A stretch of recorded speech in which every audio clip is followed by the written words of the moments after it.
કૃષ્ણ। આપણે આ ફ્રીઝરમાં સ્ટોર કરેલી છે, મહિના દિવસની મલાઈ છે। એમાં આપણે એક વાટકી મેરવણ દહીંનું નાખી દેશું અને 5-6 કલાક રેસ્ટ આપશું।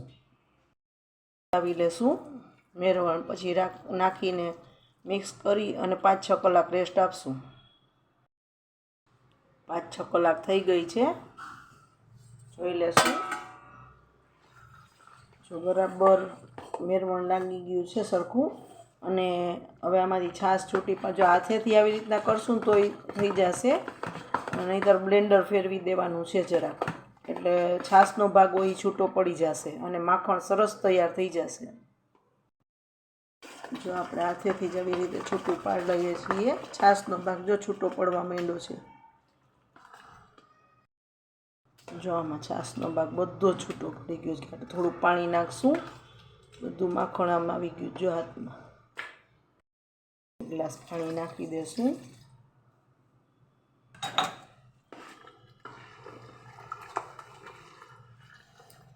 હવે આને ગળણામાં બધું માખણ નિતારી લેશું, લાડવા વાળી હવા અને સરખું નિતારી લેશું।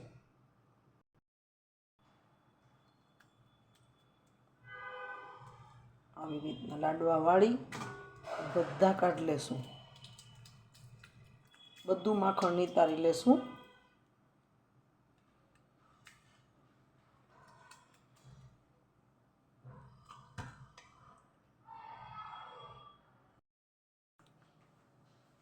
બધું માખણ આમાંથી લઈ લીધું છે, હજી આને પણ ગાળી લેશું ગળણામાં। બધા લાડવા વાળી લીધા છે, જો આમાં આખું બકડિયું ભરાઈ ગયું છે। આને હજી 1-2 વાર પાણીથી ધોઈ લેશું, પાણી નાખી અને 2 વાર ધોઈ લેશું। બધું છાશમાં ભેગું જ ગાળી લેશું। હવે આપણે નિતારેલું માખણ છે એને ગરમ મૂકી દેશું તપેલામાં, જાડા તલાવાળા।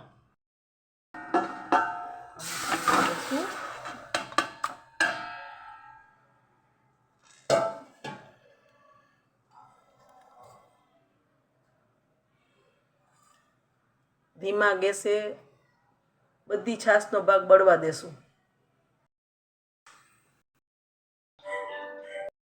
જજવાર છે, હવે ગયું છે, ગાળી લેશું। હવે ગાળી લેશું। જો આપણું આ ઘી ગાળી લીધું છે, આશરે 1.5 કિલા જેવું ઘી થયું હશે, અને જો આ 1.5 થી 2 ગળણી આ ભરાણી એટલું જ આ ગીટું નીકળ્યું। હજી આને આપણે ગરમ કરશું ને આમાંથી ઘી નીકળશે જ। આ તો આ ઘીનો કલર ચેન્જ ના થાય એટલે આટલું આને રાવા દીધું છે, હજી આને સહેજ ગરમ કરશું એટલે હજી આમાંથી ઘી નીકળશે। જો આમાંથી ઘી છૂટું પડી ગયું છે, સહેજ તપેલામાં ચોટશે પણ બધું ઘી નીકળી જશે। ગાળી લેશું હવે એને પણ, ગરમ કર્યું એટલે અડધી વાટકી ઘી બીજું નીકળી ગયું છે, ને આની ક્વોન્ટિટી પણ અડધી થઈ ગઈ છે। જો આખી 1 ગળણી ભરાણી એટલું જ નીકળ્યું છે કીટું। તો તૈયાર છે આપણું ચોખ્ખું ઘી, સરસ ઘરનું બનાવેલું એકદમ।